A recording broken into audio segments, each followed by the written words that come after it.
La fièvre hémorragique de Crimée-Congo détectée au Sénégal, Cheikh Tidiane Diaw. C'était la une du quotidien L'Observateur. 4 cas signalés, dont une personne décédée. Il s'agit d'une femme. 3 régions sont touchées actuellement selon le ministère de la Santé. Parmi ces régions, on note la région de Matam où le cheptel est infecté. Cette maladie à la base, une zoonose, c'est-à-dire une maladie qui se transmet de l'homme à l'animal, donc se transmet également par contact sanguin ou des sécrétions corporelles qui produit donc des flambées épidémiques chez l'humain. Certainement, nous y reviendrons dans nos prochaines éditions. Et toujours dans l'actualité, direction Louga, les populations de Djormat dans la zone des Niayes continuent de dire non à l'expansion de la GCO Grande Côte Opération. Voilà, elles refusent de céder leurs terres au profit de l'entreprise minière qui exploite le zircon dans la zone des Niayes. Le collectif de défense des Niayes a dénoncé le silence des autorités. Leur porte-parole, Mamadou Ba, interrogé par Tchernofal. Les populations des Niayes refusent l'expansion de la GCO. Les populations des Niayes refusent la GCO. Nous sommes des Sénégalais, nous ne sommes pas des balafrés. Nous sommes des Sénégalais aussi bien que Macky Sall, aussi bien que ceux qui sont dans les sociétés. Le problème aujourd'hui, et c'est une honte, on ne peut pas accepter que des régimes, 3 régimes se succèdent, des zones aussi fertiles, des zones aussi intéressantes. Les gens ne pensent qu'à déplacer les populations, emporter leurs richesses. C'est extraordinaire, c'est honteux. Et ce qui est encore plus regrettable, c'est que nous ne voyons que la GCO et l'autorité administrative, à la base le sous-préfet. C'est une situation nationale. C'est le président de la République qui doit s'adresser aux populations. C'est plusieurs secteurs des ministres qui doivent venir rencontrer ces populations. C'est des assises que cela nécessite. À défaut de ce cadre de concertation, à défaut d'une solution pérenne, ce qui va se passer, ce sera l'hécatombe. Et puis en politique, les responsables de la paire de la zone 5 plutôt à Dida-Diaroé-Kao diagnostiquent l'échec de Benon Bokuyakar aux dernières législatives. Ils imputent cette défaite de leur coalition aux investis. Amédou Ndao, responsable du comité électoral de la zone 5, soutient que les populations n'ont pas approuvé ces choix. Je vous propose de l'écouter, des propos recueillis par Abdoulaye Anne. C'est dit tout simplement à un rejet catégorique de la liste du département de Pikine.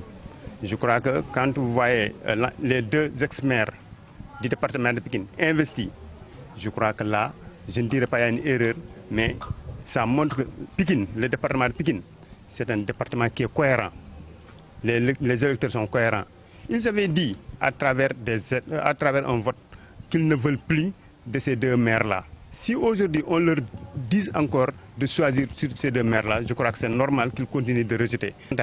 Pour dire que nous avons toujours fait partie, pour ne pas dire nous avons toujours porté les victoires éclatantes que Djida Thiaroye Kao a eues.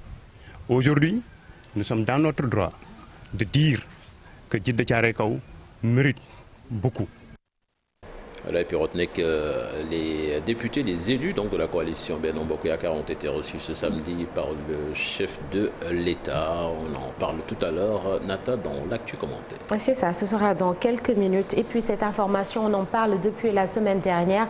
La 50aine de dépouilles de la morgue de l'hôpital Aristide Le Dantec, inhumée hier dimanche. L'association pour la perfection et la miséricorde s'en est chargée avec le respect de toutes les procédures. C'était hier au cimetière de Yoff en présence d'Abib Faye et Alioune Diagne. 8 dépouilles ont été inhumées ce matin à Yoff par l'Association pour la perfection et la miséricorde. Ces corps inconnus, retrouvés à la morgue de l'hôpital Aristide Le Dantec, fermé depuis le 15 août dernier, ont trouvé preneur pour les accompagner jusqu'à leur dernière demeure. 22 corps adultes et 36 bébés.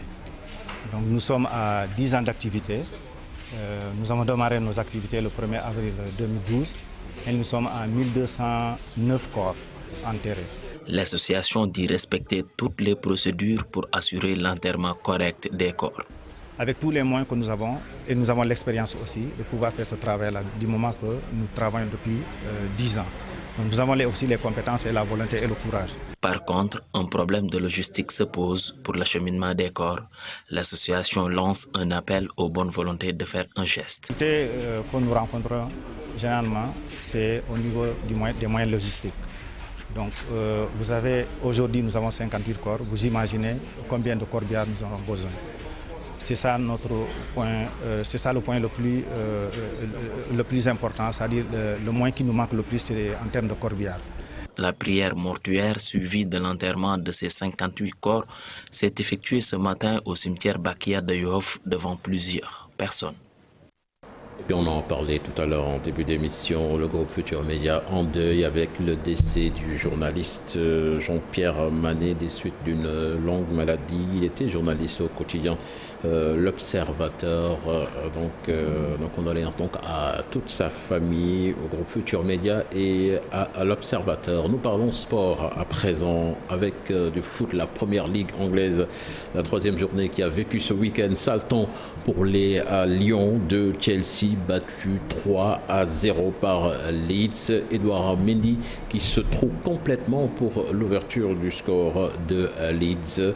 Kalidou Koulibaly expulsé en fin de match. Donc c'était pas vraiment le jour des Sénégalais chez les Blues. Sadio Mané par contre lui, des transferts, ça se décante pour Ismaël Sarr qui va s'engager aujourd'hui pour Aston Villa. Donc, et merci beaucoup, cher Tidiane Diao. L'actualité nationale revient tout à l'heure et ce sera sous forme de brève en Wolof. On se souvient d'un jour au Sénégal, un jour dans le monde du décès de Aliou Ardou Sow, homme d'affaires et fondateur de la CSE, la compagnie sahélienne d'entreprise. C'était le 22 août 2017 et vous avez certainement remarqué la petite pluie de ce matin. Est-ce que ça va continuer? Y aura-t-il du soleil? La réponse sera dans la météo de Oumé Sambé à la place de la rubrique Un jour, une actu. Nous vous proposons ce matin un entretien avec Modou Mboup, c'est l'époux de Astou Sorna, la jeune femme enceinte décédée à l'hôpital Amadou Sakhir Mbaye de Louga. C'était en avril dernier parce que n'ayant pas été assistés. Ce sera tout à l'heure. Tout de suite, l'actualité internationale.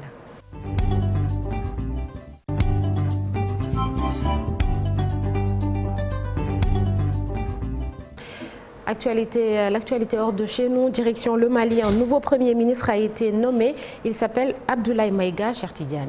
Il remplace à ce poste Choguel Kokala Maïga, hospitalisé il y a quelques jours. Outre l'important portefeuille de la décentralisation, Abdoulaye Maïga, âgé d'une quarantaine d'années, était aussi le porte-parole du gouvernement. Peu connu avant sa nomination à ce poste, il a régulièrement fait à ce titre certaines des annonces les plus marquantes du gouvernement et des déclarations les plus abruptes, entre guillemets, contre la France.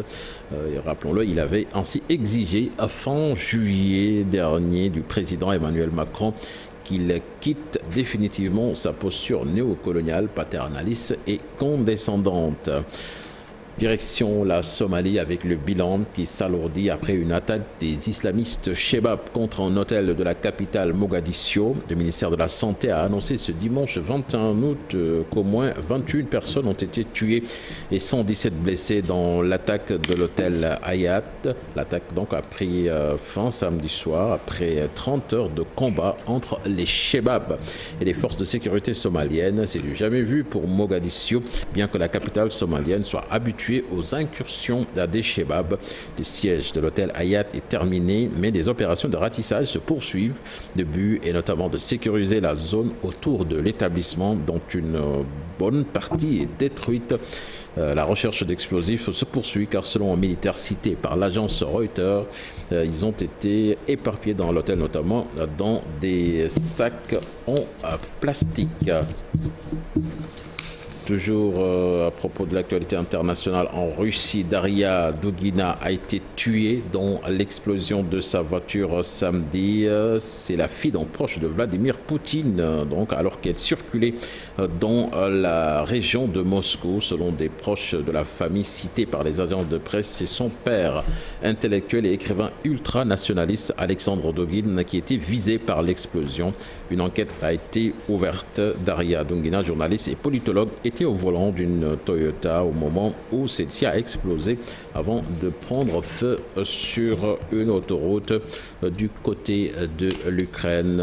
On y est mêlé de près ou de loin à cette attaque qualifiée de terroriste. Et puis en France, l'exécutif se prépare à une rentrée agitée, fin de vacances studieuses au fort de Brégançon.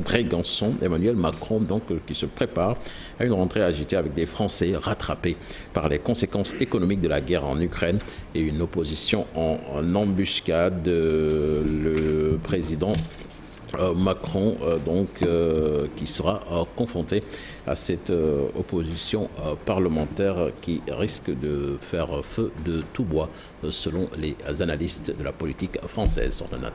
C'était l'actualité internationale avec Cheikh Tidiane Diaw. Rendez-vous tout à l'heure pour la version Wolof. Et